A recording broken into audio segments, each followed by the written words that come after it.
Siargao Island, one of the most famous island in the Philippines. Sa walay pagduha-duha, nagbook dayon ko og nilupad diri sa Siargao. Abot sa airport, isakay dayon ko og van kay para maabutan na to ang atong sakyan na bangka padung sa atong first destination. Mauday ni among bangka na gisakyan padung sa among first destination. Actually, mga foreigner ang nagrentahan ni. So anak ko sa iya, "Hey Joe, can I hitch you?" Sugot na po sila. Sumoto, kung mong magihan pa ato dito sa Sumbalagon. Dating hindi ta sa view. As in, but this time is kaulan nun man. Feel ako mabundak yun ang ulan. So wala din ko nagkamali. Pag abot na mo, diri sa Sumbalagon, mauna na yung nahitabo. So mauna, hinabtan dyan may gulan pag abot na mo diri sa Sumbalagon. Pero okay lang, kay sanay naman taan na. Moday niya ako igsuon si Attorney Jan. Okay na ka na bro? Diba? Nag-enjoy na ako igsuon kay tungkol aning mga view na iyang makita. Dari nag-uol kayo may kay ang kolo kay Brad. Lisod kayo nilang trabaho. Nabaw na nakagri sa tubangan. Isa sa mga pwede ni mong buhaton dari sa Sumbalagon aside sa kayaking ay karing mag-ambak-ambak na dari. 1, 2, 3.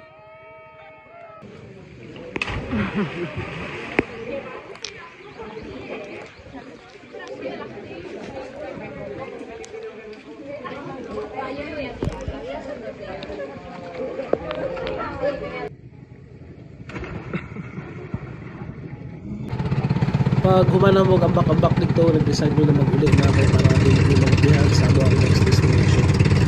Karon padulong na may dito sa isa ka famous food na ginatuan dali sa Siargao, which is ang ilahang Cauhagan Island Sandbar. Kaning sandbar na atuan nato is isa siya sa mga neighboring islands and islets dali sa Siargao. Most visited po na siya sa mga turista, mao nga gusto na ko siya ma-experience po dati. Wala na siya yung makita, so kailangan lang nato abot na siya para ma-enjoy nato ang sandbar na ilahang ginagawa dali sa Cauhagan Island. Nice pa siya actually.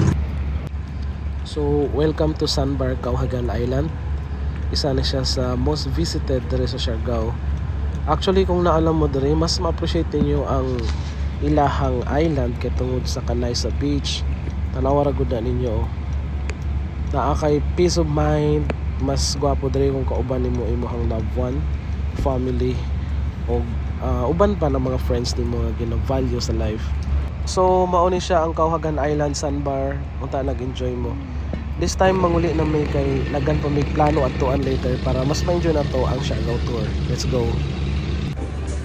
Dinner time na, so nag-decide may magkaon og pizza diri sa Kermit. Ingon sila lami kayo ang pizza diri kay freshly cooked kayo siya sa imong atbang sa pinakadako na oven.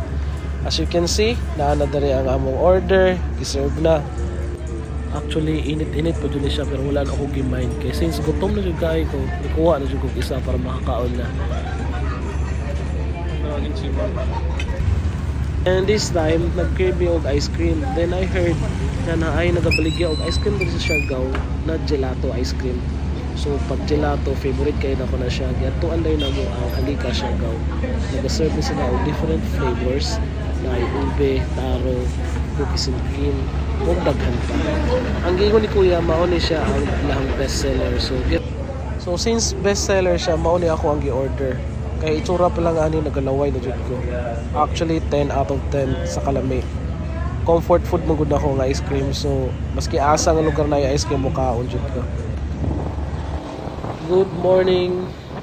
So today nagrent ko og motor para malibot na ko ang island. Kay mautoy sulti nila. Pag once na ka sa Siargao, magrent ka og motor para matuan nimo ang mga gusto nimo atuan ug makasave pa ka. So karong adlaw walay plano. Bahala na asa tadalin sa motor. Kay mao ba na para feeling turista ta ba. Pero I heard nice daw dito sa Bagpupungko.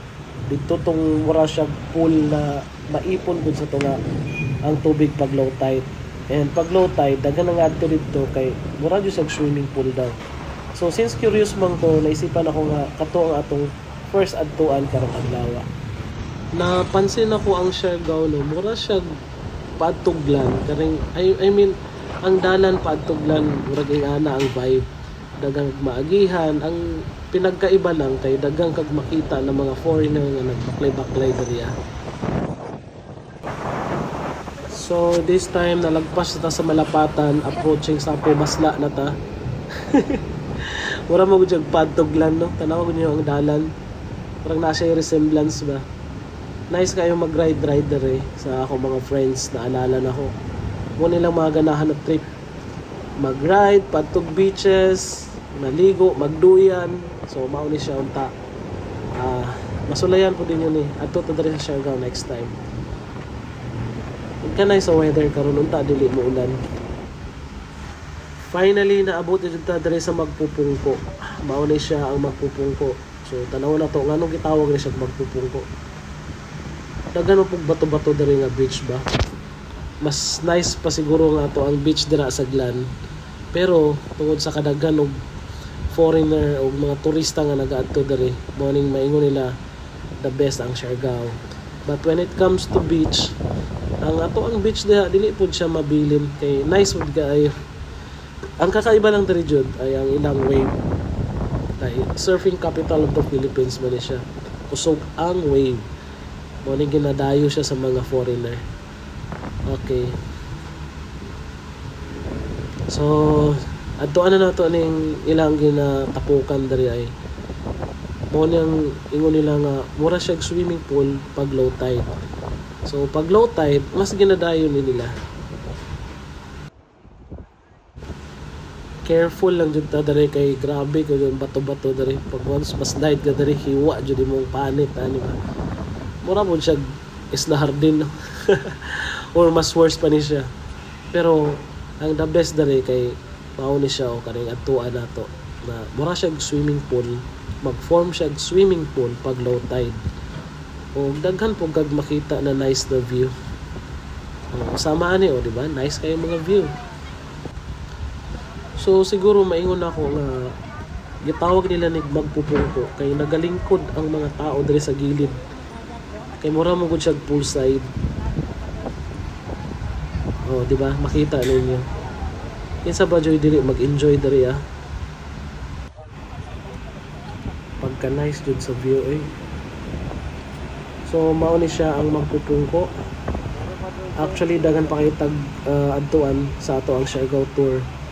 But today humanon sa nato diri ang video kay para mas ma-enjoy nato ang uban na mga tourist spot diri. So mao lang to, maligo sa ko. See you guys on the next video. Bye!